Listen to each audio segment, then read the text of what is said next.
দিয়ে যেই ফ্যাসিবাদ বিদায় করেছি, প্রয়োজনে আবার রক্তের সাগর প্রবাহিত হবে, বাংলার মাটিতে ফ্যাসিবাদ ফিরে আসবে না। 13ই নভেম্বর কোন বাকশালপন্থীকে বাংলার রাজপথে আমরা নামতে দেব না। যারা জুলাই সনদের গণভোট, জাতীয় সংসদ নির্বাচনের আগে অনুষ্ঠানের ক্ষেত্রে বিরোধিতা করছেন, আমরা তাদের সমস্যার কথা জানতে চাই।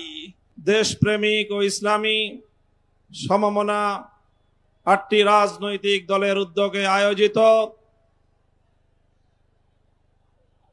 জুলাই সনদ বাস্তবায়নে নির্বাচনের পূর্বে, জাতীয় নির্বাচনের পূর্বে গণভোট আয়োজনের দাবি সহ 5 দফা গণদাবিতে আজকের এই জনসমুদ্রে পরিণত গণসমাবেশে উপস্থিত সংগ্রামী সভাপতি হযরত পীর সাহেব চরমনাই, মুফতি সৈয়দ মোহাম্মদ রেজাউল করিম, উপস্থিত আজকের এই গণসমাবেশের উপস্থিত সংগ্রামী প্রধান অতিথি বাংলাদেশ জামাতে ইসলামীর মোহতারাম আমির জনাব ডক্টর শফিকুর রহমান সহ জাতীয় নেতৃবৃন্দ, সমবেত 8 দলের নেতাকর্মী ও সংগ্রামী দেশবাসী,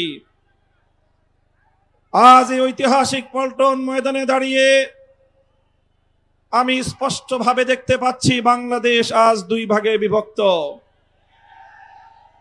এক ভাগ 72-এর বাকশালপন্থী, আর এক ভাগ জুলাইয়ের বিপ্লবপন্থী। আজ বাংলাদেশের প্রতিটি রাজনৈতিক দল এবং পক্ষের কাছে আমার সুস্পষ্ট জিজ্ঞাসা, সবাই যার যার অবস্থান পরিষ্কার করুন। হয় আপনি জুলাই বিপ্লবের পক্ষপাতী, আর না হয় আপনি 72-এর বাকশালপন্থী। 72-এর পরাজিত বাকশালপন্থীরা আগামী 13ই নভেম্বর বাংলাদেশের বিরুদ্ধে লকডাউনের নামে যুদ্ধের ঘোষণা দিয়েছে। আমি ঘোষণা করতে চাই, 13ই নভেম্বর কোন বাকশালপন্থীকে বাংলার রাজপথে আমরা নামতে দেব না। যদি কেউ নামবার অপচেষ্টা চালায়, আমরা তাদেরকে রাজপথে মোকাবেলা করব ইনশাআল্লাহ। সংগ্রামী সাথী ও বন্ধুগণ, 2024-এর জুলাই বিপ্লব সহস্রাধিক তাজা প্রাণের রক্তের বিনিময়ে অর্জিত এই বিপ্লব। এই বিপ্লবের ভিত্তিতে আগামী বাংলাদেশ পরিচালিত হওয়ার জন্যই ঐক্যমতের ভিত্তিতে জুলাই সনদ প্রণীত হয়েছে। এই জুলাই সনদ কোন কাগজে সনদ হিসেবে আমরা দেখতে চাই না। জুলাই সনদকে আমরা আগামীর বাংলাদেশের রূপরেখা হিসেবে দেখতে চাই। এজন্য আমরা 8 দলের পক্ষ থেকে বলেছি, অনতিবিলম্বে জুলাই সনদকে সরকারি আদেশের মাধ্যমে এর প্রাথমিক আইনি ভিত্তি প্রদান করতে হবে। এরপরে আগামী ত্রয়োদশ জাতীয় সংসদ নির্বাচনের পূর্বেই গণভোটের মাধ্যমে জুলাই সনদকে চূড়ান্ত আইনি ভিত্তি প্রদান করতে হবে। এর ব্যত্যয় হলে জুলাই বিপ্লব পন্থীরা বরদাস্ত করবে না, সেটা মানবে না। আমরা সুস্পষ্ট ঘোষণা দিতে চাই, আমাদের জুলাই যোদ্ধাদের, জুলাইয়ের বিপ্লবে শাহাদাত বরণকারী বীর শহীদদের রক্ত মারিয়ে জুলাই বিপ্লবের, জুলাই সনদ বাস্তবায়নের গণভোট ছাড়া বাংলার মাটিতে আমরা আর কোনো কিছুই হতে দেব না। আমি জানি না জাতীয় নির্বাচনের আগে জুলাই সনদ বাস্তবায়নের লক্ষ্যে গণভোট হলে কার কি সমস্যা, সেটা আমাদের বুঝে আসে না।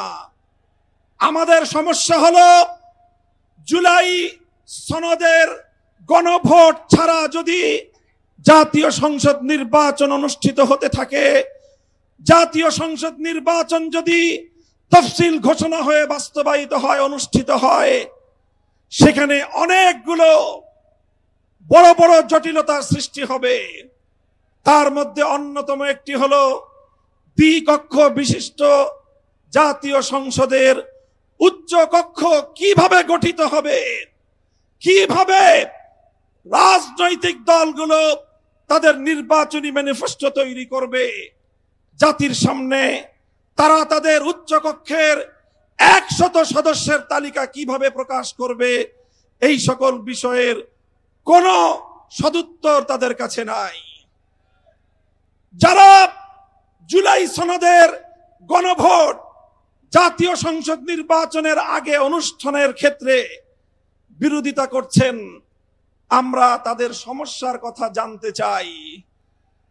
কোনো যুক্তি নাই, কোনো যুক্তি নাই।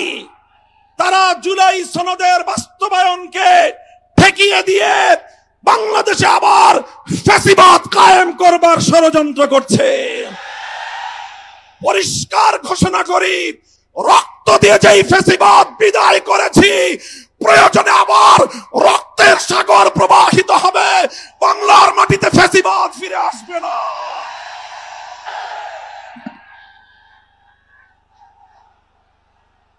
রাজনৈতিক পক্ষগুলোকে বলতে চাই, আমরা রক্ত দিয়েছি বালাকোটে, আমরা রক্ত দিয়েছি শাপলা চত্বরে, আমরা রক্ত দিয়েছি 2015 সালে, রক্ত দিয়েছি 2021 সালে, রক্ত দিয়েছি জুলাই বিপ্লবে।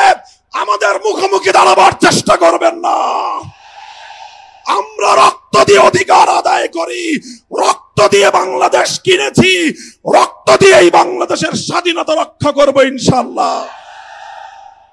সংগ্রামী সাথী ও বন্ধুগণ, জুলাই বিপ্লবের আমার সকল সহযোদ্ধাদেরকে আমি বলতে চাই, রাজনৈতিক মতবিরোধ থাকতে পারে, নির্বাচন নিয়ে মতপার্থক্য থাকতে পারে, আপনারা যার যার নির্বাচন করবেন সেটা পরের কথা।